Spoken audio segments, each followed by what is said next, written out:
Anything said on this show represents opinions only and are not meant to be taken as financial or legal advice. Welcome to Finances the Other F Word, a podcast about the money behind current events where we do the research so you won't have to. Here is your host, Mello, certified financial planner and author of Finances the Other F Word. Catch Mello live on the Station Head app Wednesday mornings at 6 a.m. Pacific Time via the handle @MomentOfMetal. Listener discretion is advised.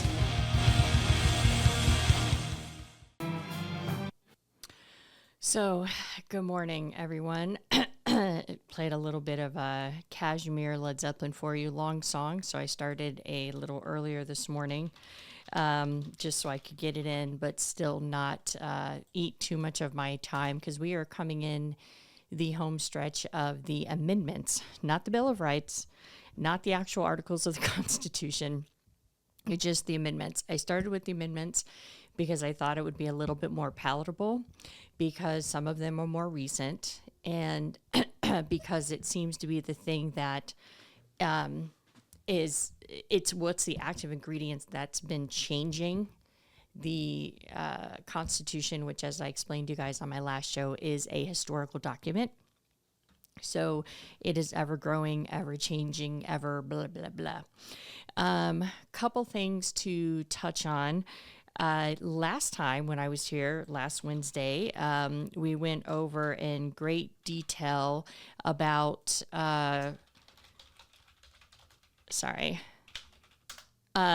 we went into great detail about the tariffs, and he immediately paused the tariffs, like literally, I think within an hour after I got done doing my show. And they're paused for 90 days. However, if you guys didn't hear this, I'm sure you did, he posted on Truth Social before he announced a pause on the tariffs that something to the effect of, if I were you, I'd be buying, or now's a great time to buy, which is considered insider trading. And whether the SEC and FINRA is going to get involved, which is two of my major governing bodies as a licensed financial advisor, whether they're going to pursue him as they should. I mean, think of if a CEO put that on there about their publicly traded company, except this is bigger, right? And now we already have like Marjorie Taylor Greene went and bought a whole bunch of stuff right before he put a pause on the tariff. So we have this increased situation of the rich getting richer and not, all that kind of stuff.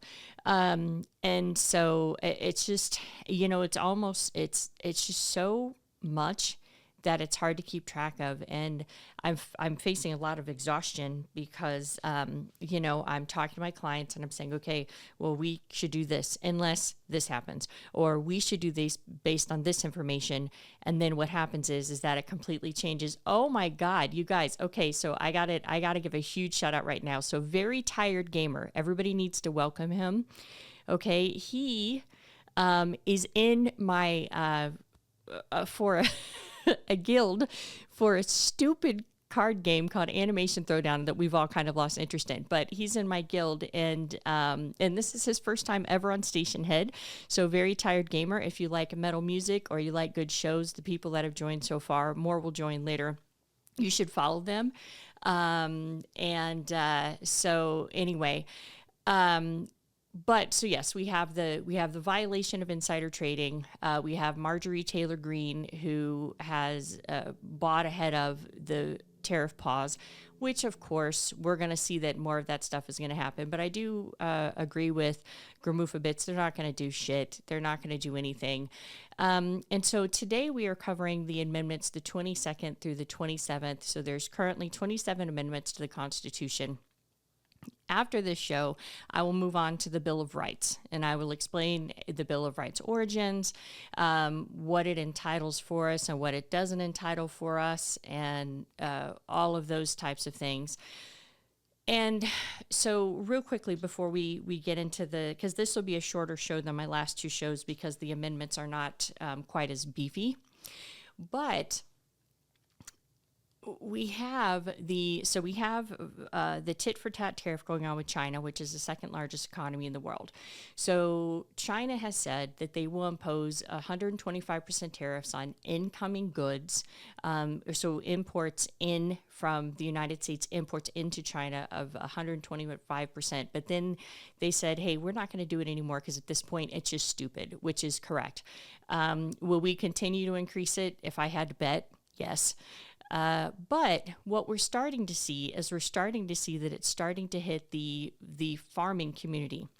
And remember, I referred to multiple times, I did a show, I think it was in 200s or 300s episode of Finances, the Other F Word, Can America Feed Itself? And the answer was yes, we could feed itself. However, one of the things I did not talk about in that episode was the viability of the farming sector without exporting crops. And that wasn't something I covered because at the time when we first had this round of nationalism with Trump's first term, we had this, if we had to close all of our borders, could we take care of our people? Yes, we could. But what happens is that the two major sectors that get hit when we have tariffs, as I've mentioned before, is the farming community and manufacturing sector. And we're already seeing that the farming community is coming under pressure. So the first time around this happened, Trump did a bailout for the farming community. And now it's looking like they're teeing up a second bailout for the farming community. Now, the reason why I'm touching on this right now is because of the simple reason that one of the big things of DOGE and getting rid of DEI and getting rid of all of this other stuff is to save the federal government money. However, tariffs are taxes on American importers. So you're increasing it. So a tariff is a tax hike, right? And I've said multiple times, tariffs don't work. Economically, tariffs don't work. So tariffs are a tax hike. And so the thing is that you have a tax hike on American importers, then you turn around and you have to bail out the sectors that your tax hike has actually hurt, which ends up adding to the deficit. And it will be very interesting to see. In November, I will be doing my, Trump's first year to date from Biden to Trump, where the market is, where the sectors are, what our GDP is at, to see exactly through all of the bullshit and the hype. But I don't know what's going to happen with the tariffs. We'll see in 90 days, and maybe some of the countries will come to the table and they will block the tariffs or lower the tariffs they have against us. But remember, the two biggest countries that have the biggest tariffs against us are China and India. So the thing is that even if you take a country like Vietnam and you say, hey, we don't like your tariff, and remember last show I went in detail of all the different tariffs that he was going to put on every single fucking country, right? Even if you do that, that's a microscopic, economically speaking, that's a very small impact. China is the biggest economy right behind us, and they're the ones that we import so many of our goods into the country from. And so this will be interesting to see how it weighs out. Of course, when the tariffs were called off, the market shot up that day. So at the time when I recorded the show at the market open last Wednesday morning, the S&P 500 was down 15.09%. That day, when he put a pause on the tariffs later after my show, it did rally. I think to 7%, or S&P, I think it was 7.43% or something like that. And then we had everybody come out and go, oh my God, the president's a genius, and this is the biggest rally we've had in a day. Okay, well, I want to remind you guys, first of all, that's not how numbers work. If you're down 15.09%, even if you have a 7% day, you're still down down. You're still down year to date. You see what I'm saying? And second of all, you don't get kudos for trying to put a Band-Aid on a situation you created, right? So my aunt, every time I was hungover, would always say, no sympathy for self-inflicted injuries. And the thing is that doesn't count. And then we saw, a slight pop up in the market, but now it's been sideways and it's been trending down very slightly. So the optimism of this 90-day tariff pause has gone out of the market.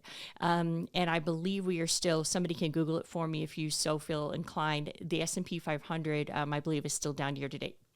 So let's talk about the last 22nd through the 27th Amendment of the Constitution.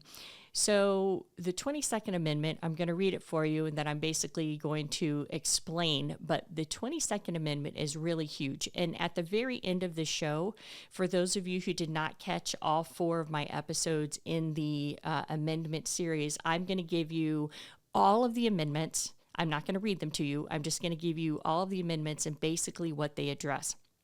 But the 22nd Amendment, and I had no idea this amendment was what covered it. You've heard rumblings of Trump saying that he can have a 3rd term. And if you guys know your history, you know that FDR was elected to 4 terms consecutively back to back, and he was a Democrat. Okay. And the reason why I'm telling you that is because they put this amendment in place to not let a Democratic president get elected again. And I agree with it. I think that 2 terms is enough. I think anything more than that is dictatorship. So with all the talk about, I can run for a 3rd term, I was really concerned about, how is this going to happen? But if you read the amendment, if you really read the amendment, you can't. Okay, but this comes down to where you have the military swearing oath to the Constitution. You have House representatives and senators also vowing an oath to the Constitution. But then you have a president who can run amok, and this could be Democrat or Republican. It just happens to be a Republican at this current time.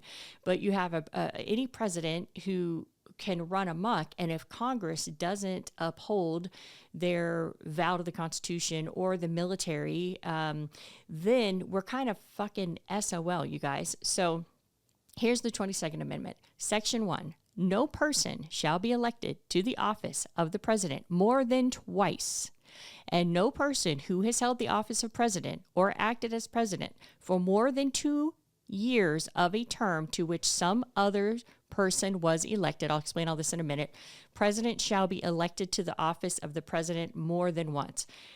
But this article shall not apply to any person holding the office of president when the article was proposed by the Congress, which was Truman at the time, okay? And that was the president at the time that this was proposed. And shall not prevent any person who may be holding the office of president or acting as president during the term within which this article becomes operative from holding the office of president or acting as president during the remainder of such term. Section 2, the article shall be inoperative unless it shall be ratified, I'll talk about that in a minute as well, ratified as an amendment to the Constitution by the legislatures of 3/4 of the several states within 7 years from the date of its submission to the states by Congress. Okay, so this is the amendment that any president, if they're trying to get elected for a 3rd term, this is what they're going to come up against. Now, I thought that the reason why I thought this amendment, this is why I wanted to read this stuff, because like I told you guys throughout the series, I never had to read the Constitution. I never read the Constitution. I don't know what the fuck is in the Constitution. That's why I'm reading it and learning it with you as you guys are involved in this series with me. I thought that FDR was allowed to hold 4 terms because we were in the middle of World War II. Was it World War II? Or we were just after World War I, because he came after the Depression. So World War I was 1914 to something. That was World War I. Then we had the Great Depression, which was in the 30s. And I think we went into World War II in 1943.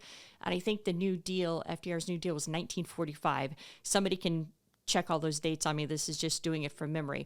But so I thought that's the reason why he was elected 4 times or allowed to serve 4 terms. Well, no, that's because this amendment didn't exist. There was nothing that said that the president could only serve 2 terms or a total of 8 years.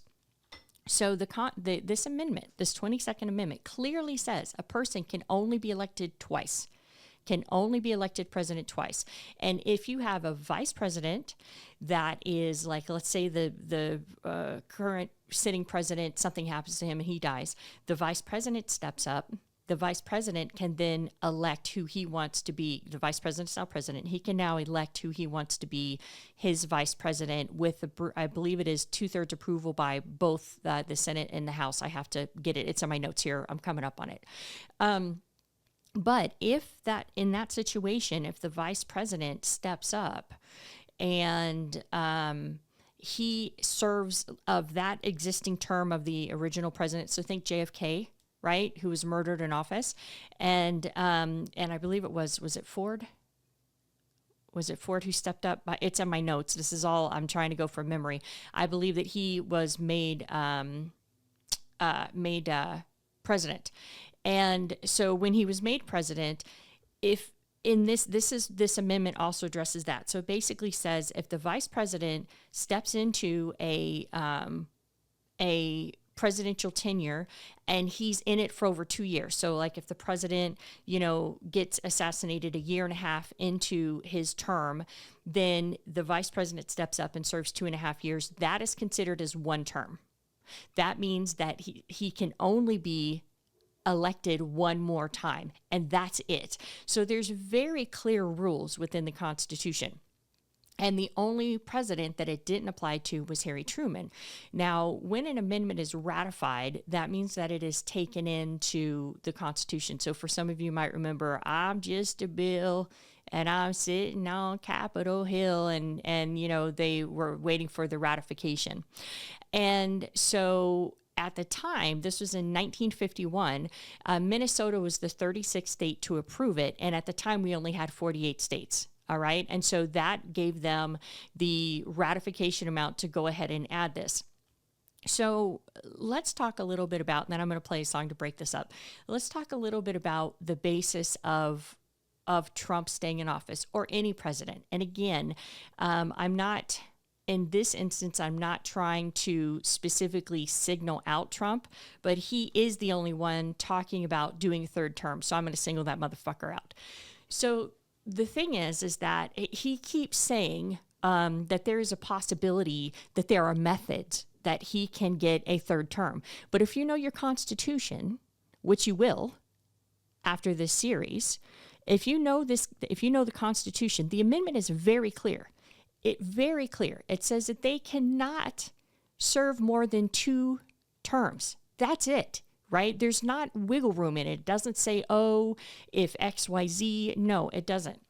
So what they would need to do, so this is the presumed other methods that he's referring to.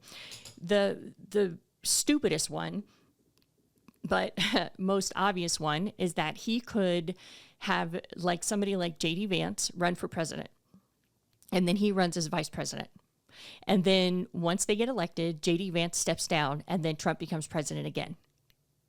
Now, that is a possibility, and that is not addressed in the Constitution. Okay? But what the conversation seems to be is that they are looking to try to change or modify or do an additional amendment to modify or to lessen the effect of the 22nd Amendment, or to get rid of it altogether, by saying, but we need to add it that he didn't serve 2 consecutive terms. Now, the amendment doesn't say that. The amendment says very plainly 2 terms. But what they're trying to say is but we should update it so that if he didn't serve 2 consecutive terms, then it's okay for him to serve more than that. The deal is that to get an amendment to the Constitution, it takes a lot of fucking votes. And right now, even though Republicans have all 3 houses, all 3 branches of government, they do not have clear majorities. And I have a feeling when this next Senate election comes up, they might have even less of a majority. So in order to get this amendment, get another amendment imposed, because remember the 18th Amendment was the one that made prohibition possible, but then the 20th Amendment, or the 21st Amendment, I think it was the 21st Amendment. Again, I'm going by memory. The 21st Amendment said, yeah, bullshit. We don't like the 18th Amendment anymore, and so fuck that amendment. And now the 21st Amendment overrides the 18th Amendment. So they would actually have to make another amendment that overrides this one or changes this one. And I got to tell you, I felt both really happy and both very concerned at the same time when I read this, because I'm like, okay, this is clearly the 22nd Amendment says this can't be done. So fucking kick rocks, right? But the fact that it's trying to be done makes me concerned. So then I was like, okay, well, I don't understand then, because remember during Donald Trump's first term, he was the only president I remember in my time who decided he wasn't going to leave. right? Or didn't look like he was going to leave. But then when he got right down to the fucking nitty gritty, he had to pack up his shit and go. And I always wondered how did that happen? Like, how did he not just say, fuck you guys, I'm staying in the White House? And assuming this motherfucker lives for another 4 years, I'm sorry, my confirmation bias is coming in strong this morning, and I'm really sorry. If this man lives for 4 years and he decides not to leave, where does that put us then? Well, the thing that's very interesting is that if you guys remember my last episode, I talked about the 20th. Was it the 20th Amendment? No, it wasn't the 20th. It's one of the articles. Maybe I read it and I didn't actually talk about it. But it is very explicit in the Constitution that, no, it is the 20th Amendment. See? Okay. All right. It is the 20th Amendment. I just have to get down in my notes a little bit farther. And usually in my notes, I have everything color coded, which I didn't do this time. So it's like I'm looking at a big like screen of just black text on white paper. And so the things that I could usually zero in on, I'm having a little hard time finding them. So forgive me if it takes me a minute to pick back up where I was. So per the 20th Amendment, the president's term automatically ends at noon on January 20th. The reason why I think that Trump did leave the first time is because regardless of how you feel, right, unless you have a militia, which I highly doubt you're going to get a militia big enough to keep your ass in the White House, you become a citizen.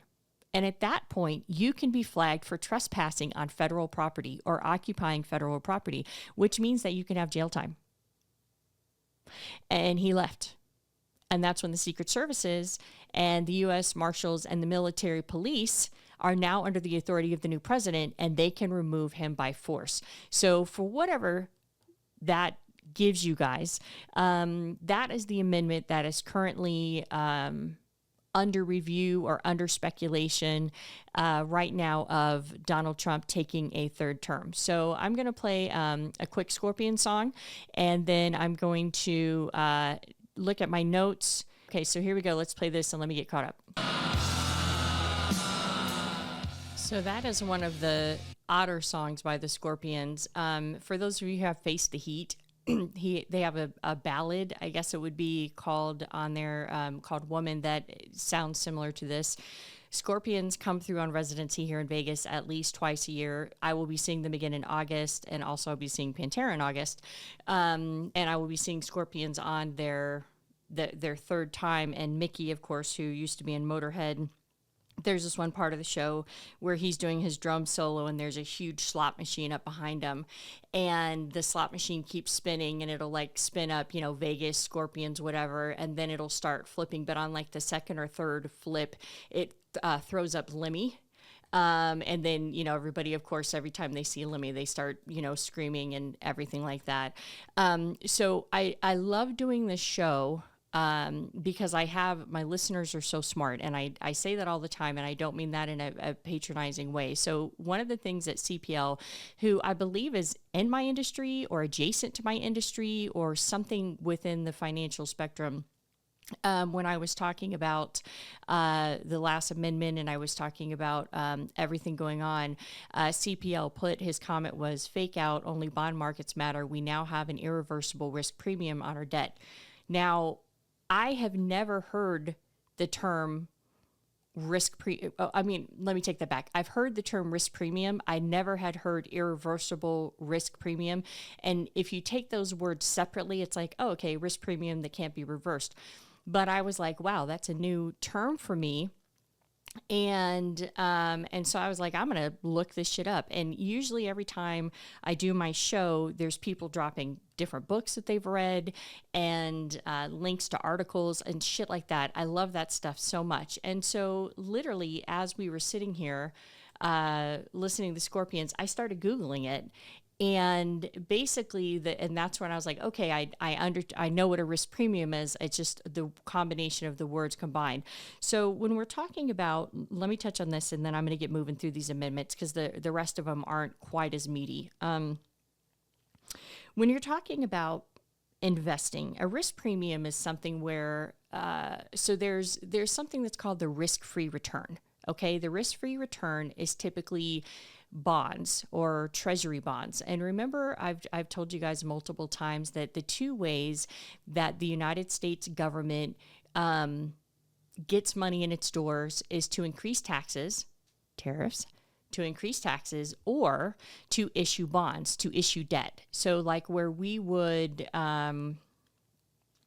maybe use a credit card, theirs is in the opposite, where what they do is they say, we need to get money in our door, so we're going to give you, $1,000 treasury bond that's going to mature in 10 years, and we're going to pay you 6% on that, which they're not, but we're going to pay you, $60 a year for the 10 years. And then at the end of the 10 years, you're going to get your interest in your bond back, and your bond's going to mature, and you're going to fuck off and go your own way.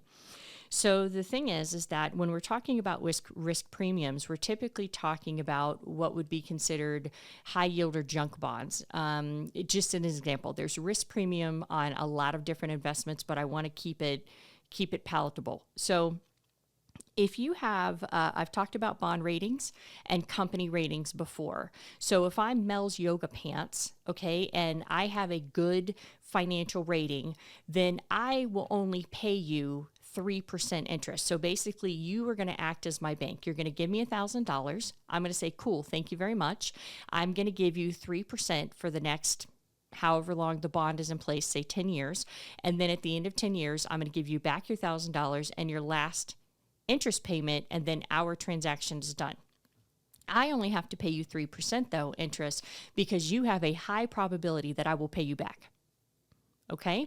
However, if you have a company who is on shaky financial ground, or maybe got just hit with a lawsuit, or due to changing times is no longer in flavor. So for instance, think of the cigarette companies in the 80s. All of a sudden, they couldn't advertise on billboards, they couldn't advertise in magazines, and the Surgeon General came in pretty hard and started relegating how they could, what they could and couldn't do. And so that sector got hit pretty hard just due to regulation changes. So there's risk premiums in everything. And typically what we would find them in would be if you have a company that's on shaky financial ground that you don't know for sure if you're going to be able to get your money back. So therefore, you might say, you know what, I'll give you my money, but you're going to have to pay me 5% interest, because the risk-free return on treasuries is 3%. So I'm giving up a assumed guaranteed, which is not an assumed guaranteed return of 3%, to give you money instead to get a higher return. So that's a risk premium. And I love CPL's take on this because of the simple fact that when we're looking at the United States' ability to repay its debt, this has been a conversation we've had multiple times, and I'm getting off track, so I'm gonna cut this short. But as our debt continues to rise into the trillions, this becomes a huge deal as far as, is the United States fiscally stable? And we're not going to talk about that. We're going to go back to the Constitution, but I wanted to acknowledge CPL's comment because I love when you guys drop stuff like that, especially when it's shit I haven't heard of or worded a certain way. I seriously love that shit. So please do it. Drop links, do all that kind of shit.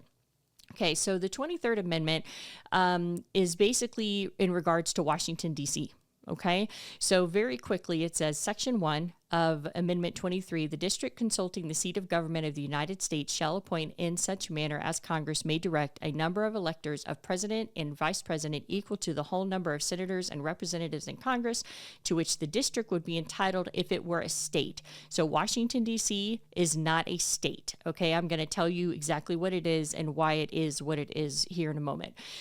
But in no event more than the least populous states, they shall be, in addition to those appointed by the states, the language in here kills me, but they shall be considered for the purpose of the election of president and vice president to the electors appointed by a state, and they shall meet in district and perform such duties as provided by the 12th Article of Amendment, Section 2. The Congress shall not have power to enforce, shall have power to enforce the article by appropriate legislation. What does that mean? Before the 23rd Amendment, the people who resided in Washington, D.C. could not vote okay, because they're not a state. Washington, D.C. is not a state. So the thing is that if you resided within the 100-mile space, I think is what I read, that Washington, D.C. was, you weren't able to vote.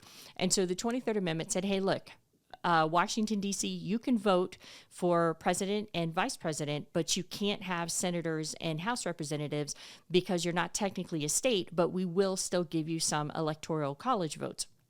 Now, this is what's very interesting. I was reading in an article this morning that Nevada failed to pass a bill to get it on the ballot for our votes here in 2026.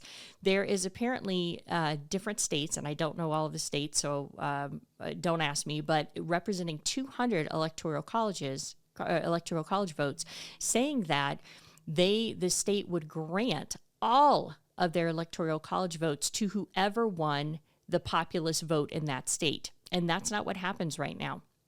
And so Nevada had a chance to do that, which I would have voted for, but it did not make it. And so this is very interesting because there has been pushes through history to make D.C. a state.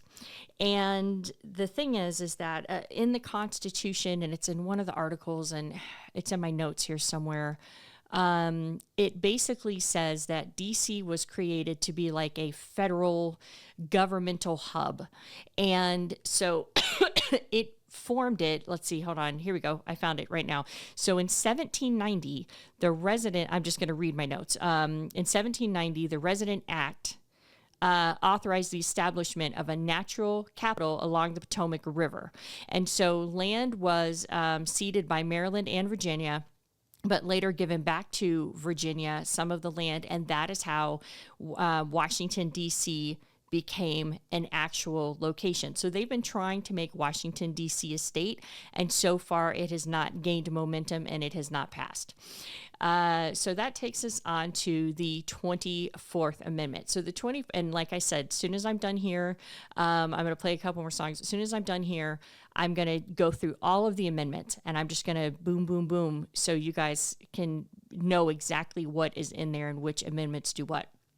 So the 24th Amendment, Section 1, the right of citizens of the United States to vote in any primary or other election for president or vice president, for electors for president or vice president, or for senator or representative in Congress shall not be denied or abridged by the United States or any state reason to failure to pay poll tax. So we're going to talk back about that in a second, or other tax. Section 2 of the same amendment, the Congress shall have power to enforce articles by appropriate legislation. So here's the deal, you guys. When we talk about, and I talk about this all the time, and I don't mean to be beating a dead horse, but I am absolutely shocked when we talk about systemic racism within our governmental system, within our financial systems. How many amendments in the 27 amendments that we currently have to the Constitution, how many amendments have I said this was put in place because they were prejudicial and racist? The states were being prejudicial and racist, specifically the southern states, against black and brown people. Like, so many of these amendments have came into being because we have bold-faced, discriminated, and was prejudicial against black and brown people. And here is exactly another amendment that does that, because if you remember, after we had I can't remember which amendment it was now, it was in the last two shows, where we passed the right for men to vote, not women, men first. And then that's where the grandfather clause came in, where if you were a black American and your grandfather was able to vote as a free man, then you would be able to vote as a free man, knowing that that was not the case. And so they disenfranchised black and brown voters, and they did that by poll taxes. They did that by having them pass literary tests and do all of this other type of stuff. Well, here we come. This 24th Amendment was ratified on January 23rd of 1964. Now, I understand if you're an elder Gen Z or anybody younger, that seems so long ago to you. But for context, I was born in 1974. I am 50 years old currently. This amendment is only 60 years old. That means up to 60 years ago, which is in the lifetimes of many of the generations that are still living today, you could have states, specifically southern states, who imposed poll taxes to disenfranchise voters. So who were they? 5 states at the time in the 1960s: Virginia, Alabama, Mississippi, Arkansas, and Texas imposed poll taxes, still imposed poll taxes, which we know disappropriately affects Black and brown people in lower to middle class and poor whites. And they still fucking imposed it to get people to be able to vote in their fucking elections. This is 60 years ago, you guys. This isn't in the 1800s. This is fucking real. This is generations that are living on this planet still. And we just had to pass this because there were still states that were assholes. What the absolute fuck? So, however, let's talk about, here we go with our Supreme Court. However, in 1966, in a Supreme Court case, Harper versus Virginia State Board of Elections, it extended the probation of poll tax to state elections. So it finally said, hey, you can't do it on state elections either. Like we had to have yet another court case, another court battle to be able to make them knock it off completely. Like, what the absolute fuck? So anyway, we only have a couple more amendments left, and they're very quick amendments. So I'm going to play a quick song, and then I'm going to catch up to see if there's anybody on chat. Hey, what's going on, Dream? How you doing, babe? And then I will be back. We're going to cover the rest of the amendments. Then I'm going to go through the summary of all the amendments. And then when I come back next week, I will be going through the Bill of Rights. Now, I'm going to play an Ozzy Osbourne song that I play every once in a while that a lot of people don't know. It was off of Osmosis. Arguably, honestly, my favorite Ozzy Osbourne song. The lyrics are, I'm a lyric person. Lyrics are really deep. I just love the groove of the song. So here is Old LA Tonight for those of you who may or may not have been familiar with this song.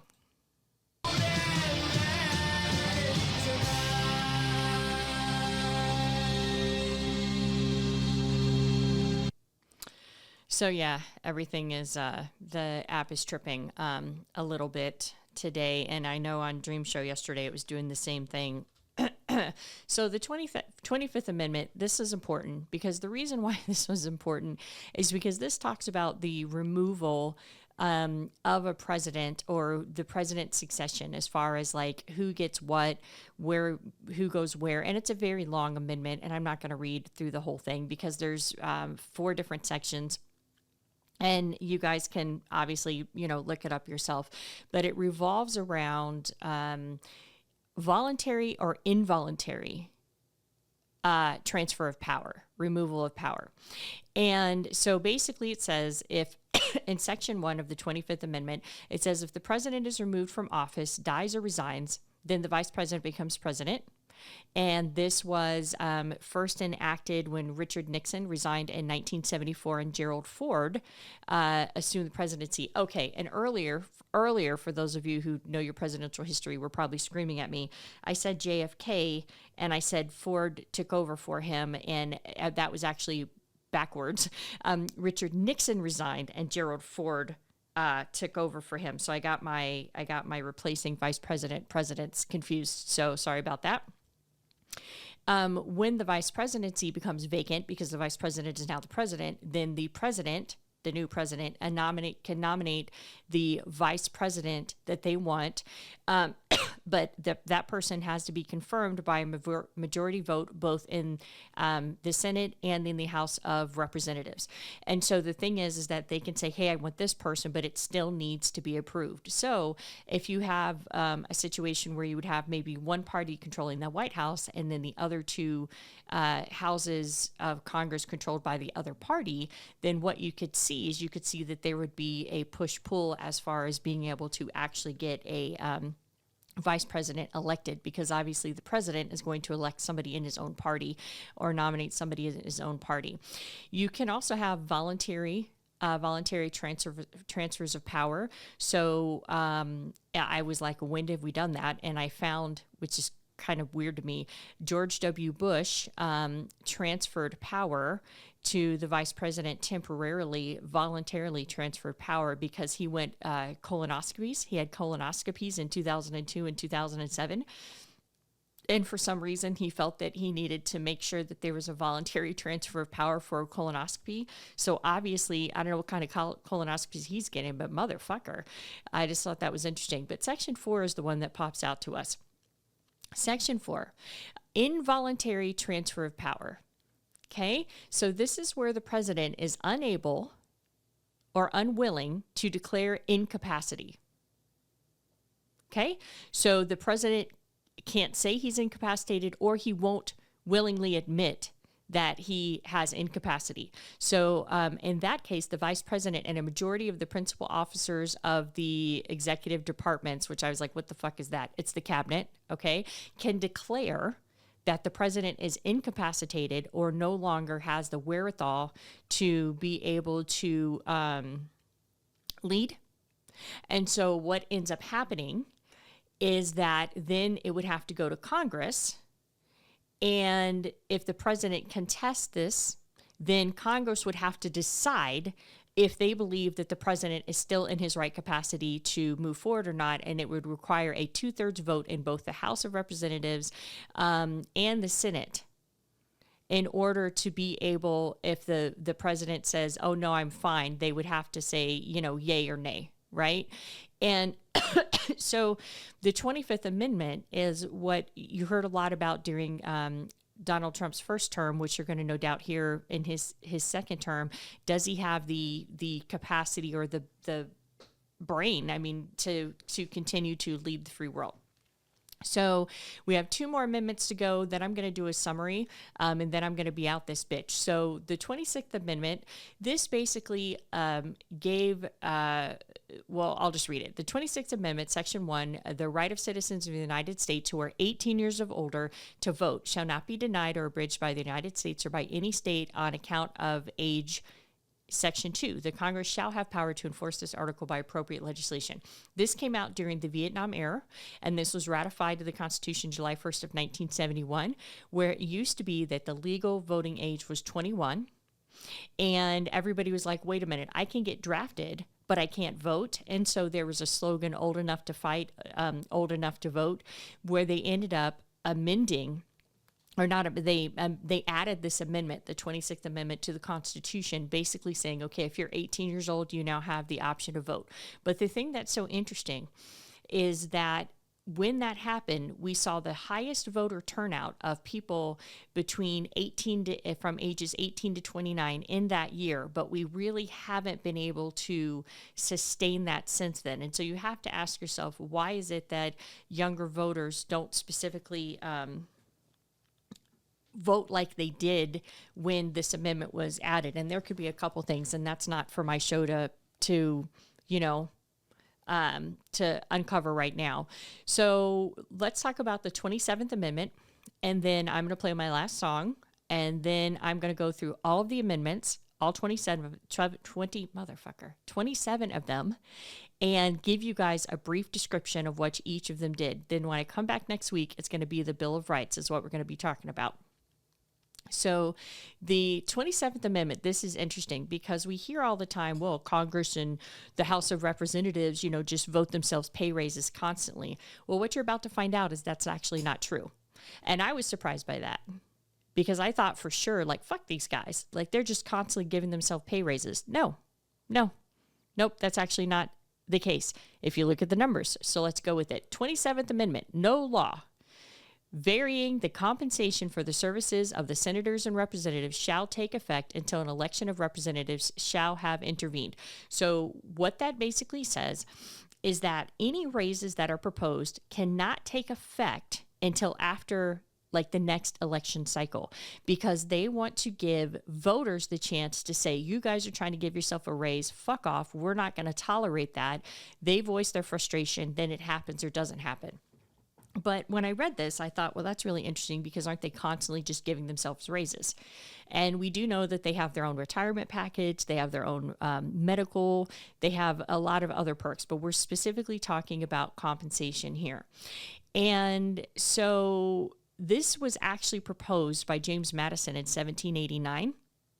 And it actually did not come into being until May 7th of 1992, and it became the 27th Amendment, basically saying you can't vote yourself for a raise. You have to wait. You can vote a raise in, but then you have to wait until the next cycle to see if it takes effect. And so then I was like, okay, but don't they do this all the time? Well, in actuality, they don't. So here we go. So as of 2025, the annual salary for members of Congress is $174,000, which you can say maybe that's a little bit too much for the lack of anything they seem to do. I mean, I wonder if I had an employer paying me $174,000 a year and I produced what Congress produced, I wonder if I'd still have a job.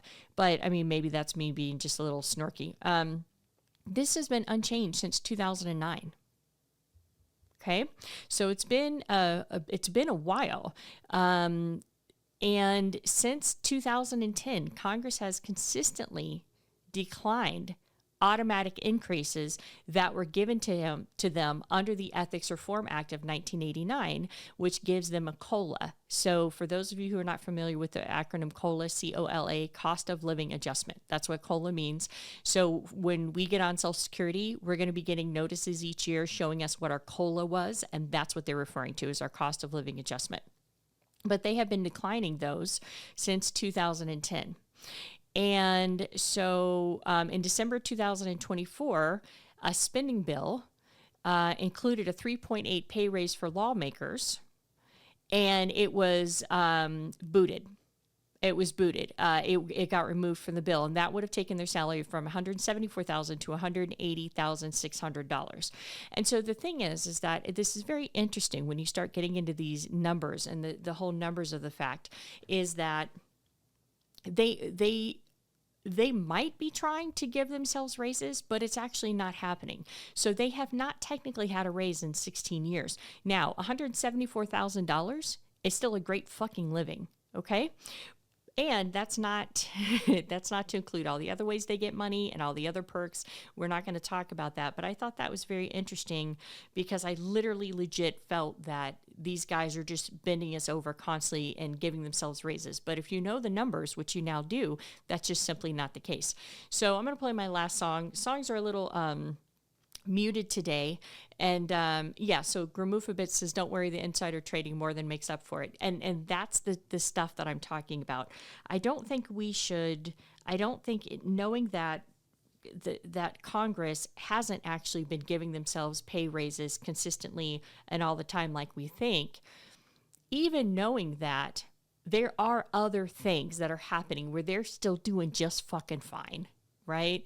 But the myth that they're constantly voting themselves in pay raises is not true. So whether you're listening to that bullshit on CNN or you're listening to that bullshit on Fox, don't parrot that stuff back out there because I just told you that's not fucking true. Right? And so I'm going to play my last song. I'm going to come back and I'm going to go through the synopsis of all 27 amendments with just a couple sentences of what each do. And then I'm going to see you guys next Wednesday with the Bill of Rights episode. So a lot of my songs are a little low key this morning, I realize. So sorry about that. But I do love this song. This is Ride On by AC/DC.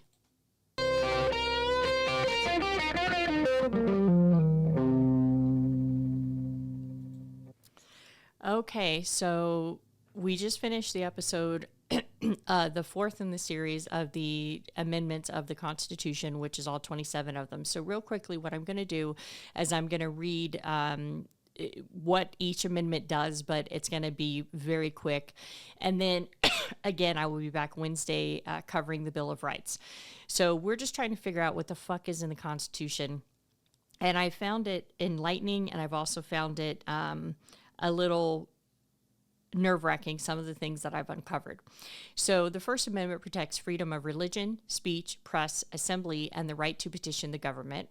The Second Amendment grants us the right to keep and bear arms. The Third Amendment prohibits that this was that amendment that's just kind of in the Constitution but not really enacted, prohibits soldiers living in a private house without the owner's consent if it's peacetime. So basically, if there's a war, they can come and reside in your house, but if it's peacetime, they have to get your permission before soldiers can do that. It's a really weird amendment left over from the 1700s. And it's in there. Fourth Amendment protects against unreasonable search and seizures, requires warrants based on probable cause. Now, remember, this was the one that's currently under attack with the migrants. And there's two separate types of warrants. There's civil warrants, and then there's the criminal warrant. And the criminal warrants are the ones that need to be signed by the judge. The civil warrants don't have to be signed by the judge. And when we're talking about ICE, they are using civil warrants. So a lot of times if you watch any of the people resisting, and I'm doing air quotes, ICE, what they're resisting is they're saying that's not a real warrant because it's a civil warrant, not a criminal warrant. And that's very important because that is embodied within the Fourth Amendment. And I covered that on my very first show of this series. Fifth Amendment ensures due process, prohibits double jeopardy and self-incrimination. So you're pleading the fifth, you're going to stay silent, and mandates compensation for eminent domain. So eminent domain is if the government steps in and takes your property, they got to pay you. Sixth Amendment guarantees a speedy public trial by an impartial jury and the right to counsel. Seventh Amendment preserves the right to a jury trial in a civil case over a certain monetary threshold. I think it was $100 or something like that. That used to be a lot of, or maybe it was $20. It was something that is ridiculously low to us now, but at the time that the amendment came into place, it was a pretty sizable amount of money. The Eighth Amendment prohibits These are the big ones. The Eighth Amendment prohibits excessive bail and fines and cruel and unusual punishment. Now, remember, we had a whole discussion on the excessive bail that they put on people that inadvertently affects Black and brown people. And that is covered under the Eighth Amendment, even though they have yet to decide what an excessive bail amount is. Like, is it a percentage of the person's income? They have just said, oh, you can't have excessive bail, but we're not going to ever put a dollar amount on it. And as of to date, they still have not done that. And then we also touched on under that amendment, cruel and unusual punishment. When we're talking about the prison system, a lot of their vendors come in and they are private companies. And in order for the prisoners to be able to reach out to their family, it costs a lot of money. And a lot of times the families cannot afford it. And so the thing is that I raised the question, is that considered cruel and unusual punishment? Or is that the whole purpose of prison? That you put them in prison, and that's it. You don't have contact with your family. But there has been studies that said if they do have outside contact with their families, that they tend to be better behaved prisoners, but whatever. Ninth Amendment declares that the listing of individual rights in the Constitution does not mean that others do not exist. So remember, that was the amendment that said just because the Constitution doesn't list the right doesn't mean you don't have it. And this was the amendment that got caught up in the Roe versus Wade the first time, and then got kiboshed the second time when it was overturned. The 10th Amendment asserts that power not delegated to the federal government are reserved to the states or the people. And remember, that was basically saying that, states have somewhat sovereignty. And I can't remember if the Supremacy Clause was in this one or not, but ultimately the federal law is over the states. The 11th Amendment limits lawsuits against states by individuals from another state or country. Basically, I can't sue the state of Virginia if I reside in the state of Nevada. The 12th Amendment modifies the procedure for electing the president and vice president, requiring separate electoral votes for each. And so we talked about that with the states, and we talked about the 3/5 compromise, where Black enslaved people weren't allowed to vote, but they were counted as people for the Electoral College. I can't remember if that was in the 12th Amendment, but that's buried in this time frame. The 13th Amendment abolishes slavery and involuntary servitude, except as punishment for a crime. So this is where we see a lot of the prison labor come into effect. They're saying, well, we're punishing you for a crime, therefore we can basically make you work for free as you would do a slave, but that hasn't really been challenged because it falls under the punishment for a crime. The 14th Amendment grants citizenships to all persons born or naturalized in the U.S. and guarantees equal protection under the laws. Remember, that is what the 14th Amendment is, the big amendment that we're dealing with birthright citizenship right now that the Trump administration is currently trying to overturn. That is granted under the amendment of the Constitution, specifically under the 14th Amendment. The 15th Amendment prohibits denying the right to vote based on race, color, or previous condition of servitude. This is where we see that men had the right to vote in the 15th Amendment, and this is the grandfather clause, and this is the rise of the Jim Crow era, the poll taxes, that were overturned in the later amendments that states were still charging to try to disenfranchise black and brown voters. The 16th Amendment authorized the federal government to collect income tax. Okay. The 17th Amendment established the direct election of U.S. senators by popular vote. The 18th Amendment, instituted the prohibition of alcohol. So that was our time where we were prohibited from drinking alcohol. And this is important because this is the First Amendment that tried to regulate morality and whether they think that you can or cannot handle your alcohol. The 19th Amendment granted women the rights to vote, and that was part of the women's suffrage movement. 20th Amendment sets the date for the start of the presidential and congressional terms and addresses presidential succession. We talked about that. The 21st Amendment repealed the 18th Amendment, so ended prohibition. So because the Constitution is a historical document, the 18th Amendment doesn't go away. It just gets made impotent by the repeal of the 18th Amendment by the 21st Amendment saying, everybody can drink. However, remember that part of the thing that the 21st Amendment also said is it said that states can decide if they will prohibit alcohol or not. So that's why you have dry counties. And if Utah wanted to, they could say no alcohol in our state at all, and there would be no alcohol in the state, but they could not prohibit the transportation of alcohol through their state on their way to another state. But that freaked me out. I'm like, so still they can decide that you can't drink if you're residing in a certain state. I don't fucking like that at all. So the 22nd Amendment, this is the one that we're watching now with Donald Trump trying to lay groundwork to get a third term in office. The 22nd Amendment limits the president to 2 terms in office. It is very specific. I would encourage you, if you have concerns about it, to go read the 22nd Amendment. It doesn't leave a lot of wiggle room. And since the 20th Amendment clearly stated when terms ended, at that time, if a sitting president is voted out or the end of his term and he does not leave, he becomes a normal citizen that has no immunity, and he would be considered occupying federal space or federal lands. So the 22nd Amendment is another hot button they're watching right now. The 23rd Amendment grants residents in the Washington, D.C. area the right to vote in presidential elections only. They are not a state, so they do not have representatives and senators. They are considered like the federal... what the fuck did they call it? Anyway, the point is they're not a state. Okay, I can't remember. I said what it was called earlier, and I can't remember it now because I'm on a different part of my notes. The 24th Amendment prohibits poll tax in federal elections. Remember, this was the one that was just ratified in 1964 because there were still states, predominantly southern states, that were still charging poll taxes for people, disenfranchising, again, black and brown and poor whites. Right? So when I say black and brown, just add poor whites because it's always black, brown, poor whites to disenfranchise them. So the 25th Amendment outlines presidential succession and procedures for addressing presidential disabilities. So this is the amendment that keeps coming into play when we're talking about is Donald Trump fit to be president? This is the amendment they're referring to.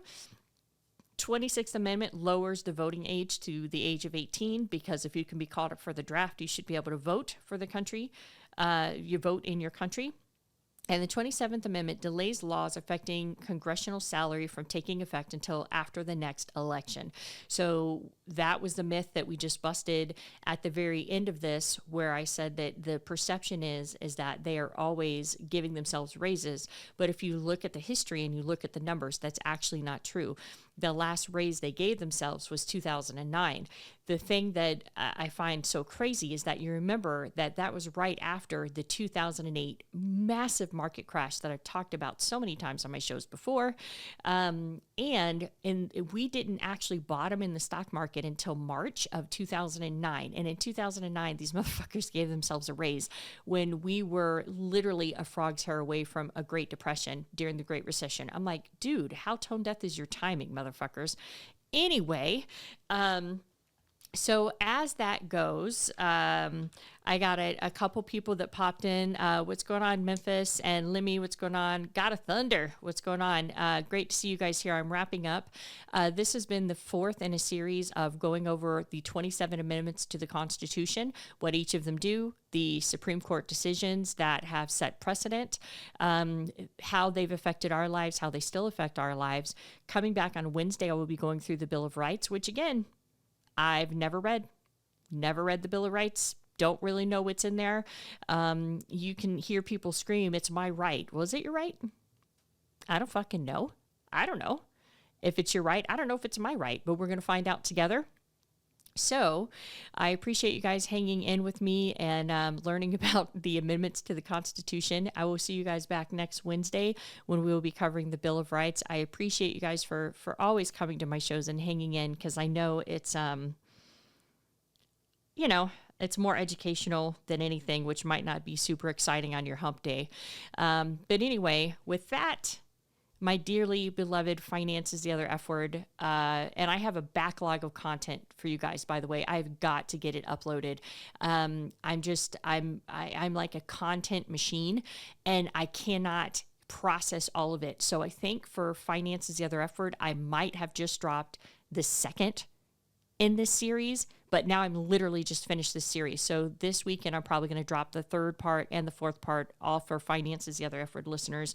I appreciate you guys listening for so many years that you have and hanging out with me and waiting while I have intermittent timing in between my episodes while I'm trying to just do everything myself. With that, station head and Finance is the Other F Word. Yay! I am out this bitch. Thanks for listening. Please like, review, and subscribe wherever you get your podcasts.